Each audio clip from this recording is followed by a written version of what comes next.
As you can probably see and tell, I'm a pastor, so it's probably not going to surprise any of you that I like the Bible.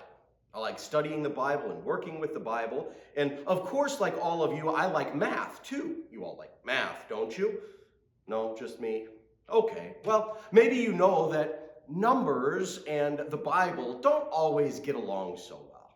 It seems like in the Bible so often the numbers are just kind of made up. They don't really mean what they are really saying sometimes, like when we have the Holy Trinity. You have one God in three persons, and three persons is one God, and so often it doesn't seem like it all kind of comes together and makes sense. And this is true because sometimes the Bible uses numbers in different ways. Not that the Bible doesn't mean what it says, but that it means something more than simply what you read on the surface.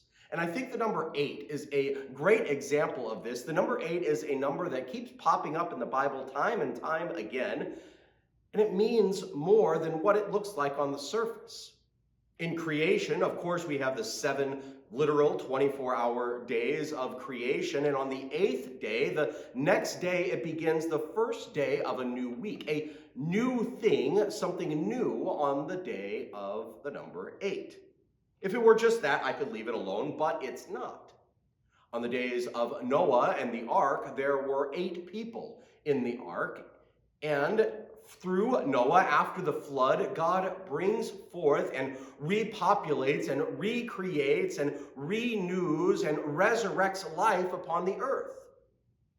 Even St. Peter tells us about this in his first epistle. And it keeps going on. And the 8th day, God tells Abraham to circumcise his children, to enter into that new relationship in a new life with God. On the Transfiguration of Jesus, St. Luke tells us that it is after 8 days that Jesus goes up onto that mountain to be transfigured and to be made new, something different in glory. And of course, on the 8th day, Jesus rises from the dead. It is the day after the Sabbath rest, after that 7th day, that the new day is the day that Jesus rises from the dead. The 8 days, that number 8 is the number in the Bible of resurrection.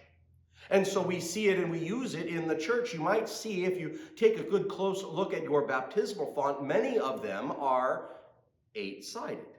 Because there in baptism, we are raised from the death of our sin to new life, and we have the same hope as the resurrection of Christ.